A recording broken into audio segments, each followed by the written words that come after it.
২০০৯ সালের ২৫ ও ২৬ ফেব্রুয়ারি পিলখানায় ঘটে যাওয়া বাংলাদেশের ইতিহাসের সবচেয়ে ভয়াবহ হত্যাকাণ্ড। বিডিআরের বিদ্রোহে ৫৭ জন সেনা কর্মকর্তা সহ মোট ৭৪ জন প্রাণ হারান। হত্যাকাণ্ডের কারণ ও নৈপথ্যের ষড়যন্ত্র নিয়ে নানা আলোচনা চলছেই। গত ৫ আগস্ট শেখ হাসিনার সরকারের পতনের পর সাবেক সেনা কর্মকর্তারা বিদ্রোহ নিয়ে মুখ খুলছেন। এরই মধ্যে সে সময়কার সেনাপ্রধান মইনুল আহমেদ নতুন আলোচনার জন্ম দিয়েছেন। তিনি তার ইউটিউব চ্যানেলে এই নৃশংস হত্যাকাণ্ডের ভয়াবহ সত্য তুলে ধরেন। তিনি বলেছেন, সেদিন অর্থাৎ ২০০৯ সালের ২৫শে ফেব্রুয়ারি সকাল ৭:৩০টায় সেনা সদরের প্রতিদিনের মতো কাজ শুরু হয়। সকালে আমি সেখানে যাওয়ার প্রস্তুতি নিচ্ছিলাম। এমন সময় সিজিএস লেফটেন্যান্ট জেনারেল সিনহা আমার কাছে এসে বলেন, আমাদের কাছে কিছু মর্টাল আছে যা সেনাবাহিনী ব্যবহার করে না। এর গুদামজাত এবং রক্ষণাবেক্ষণ আমাদের জন্য কঠিন। বিডিআর এগুলা ব্যবহার করে। এগুলা তারা নিয়ে গেলে আমাদের উপকার হবে। এরপর আমি বিডিআরের ডিজির জেনারেল শাকিলের সঙ্গে কথা বললে তিনি এগুলা নিতে রাজি হন। আমার বিশ্বাস তিনি তখন পর্যন্ত এই বিদ্রোহ সম্পর্কে কিছুই জানতেন না। এরপর আমি আর সিজিএস মিটিংয়ের জন্য যাই। ৯টায় সেই মিটিং শুরু হয়। আমরা সবাই তখন ব্যস্ত হয়ে পড়ি। ৯:৩০টার দিকে আমার প্রিন্সিপাল সেক্রেটারি কর্নেল ফিরোজ রুমে প্রবেশ করেন এবং আমাকে বলেন, পিলখানায় গণ্ডগোল হচ্ছে, আপনার দিক নির্দেশনার প্রয়োজন। কিছুক্ষণ পর আমি সাবেক প্রধানমন্ত্রী শেখ হাসিনার সঙ্গে কথা বলার চেষ্টা করি, কিন্তু তাদের ফোনে ব্যস্ত পাই। মইনুল আহমেদ বলেন, সামরিক গোয়েন্দারা তখন আমাকে পরিস্থিতি সম্পর্কে জানায়। পরিস্থিতির ভয়াবহতা উপলব্ধি করে আমি তখন সময় বাঁচাতে কারো নির্দেশ ছাড়াই সেনাবাহিনীর একটি ব্রিগেডকে অপারেশনের জন্য প্রস্তুত হতে নির্দেশ দেই।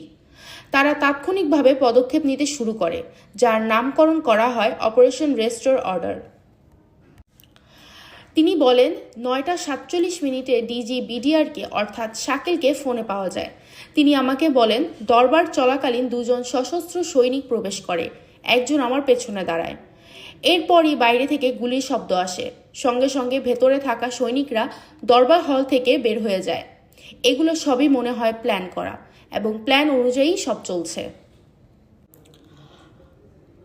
আমি সেক্টর কমান্ডার ও ব্যাটালিয়ন কমান্ডারকে পাঠিয়েছি তাদের ফেরত আনার জন্য। তখন আমি তাকে অপারেশনের কথা জানাই। মইনুল আহমেদ আরও বলেন, ৯:৫৪ আমি সাবেক প্রধানমন্ত্রীর সঙ্গে ফোনে যোগাযোগ করতে সক্ষম হই। এর মধ্যেই তিনি বিডিআর বিদ্রোহ সম্পর্কে অনেক তথ্য পেয়ে গিয়েছিলেন।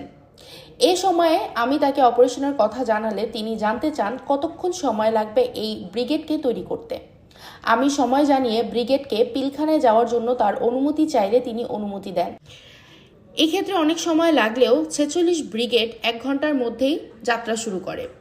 এদিকে বিদ্রোহীরা বিডিআর গেটগুলোর সামনে আক্রমণ প্রতিহত করতে রকেট লঞ্চার, মর্টার সহ অন্যান্য অস্ত্র মোতায়েন করে। বেলা ১১টায় ৪৬ ব্রিগেডের প্রথম গাড়িটি মেইন গেটের কাছাকাছি পৌঁছালে বিদ্রোহীরা একটি পিকআপ লক্ষ্য করে রকেট হামলা চালায়। এতে চালক ঘটনাস্থলেই মারা যান। লেফটেন্যান্ট কর্নেল শামসার ধারণা অনুযায়ী 10:30 থেকে 11টার মধ্যেই DG, DDG, colonel Anis, colonel Kaiser সহ অনেক অফিসারকে গুলি করে হত্যা করা হয়।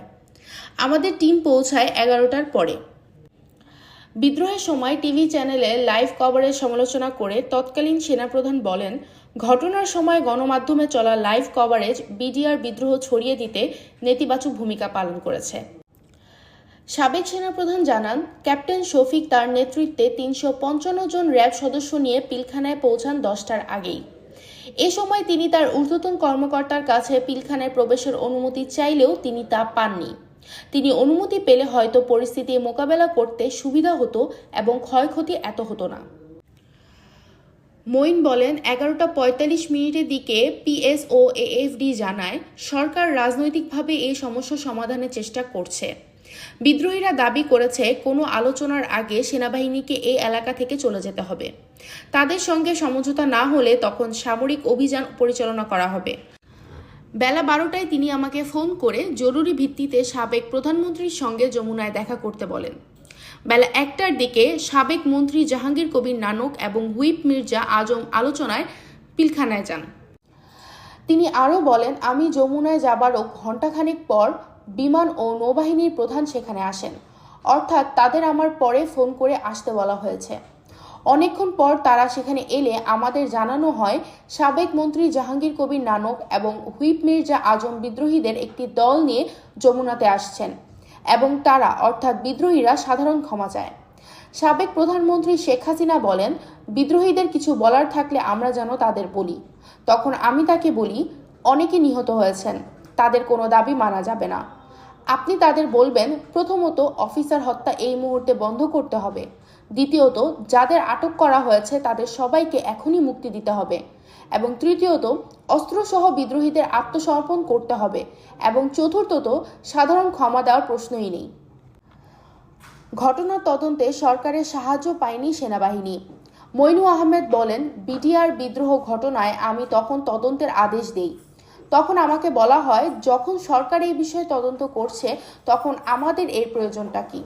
এই তদন্ত করতে সরকারের কাছ থেকে যে সাহায্য প্রয়োজন তা আমরা পাইনি।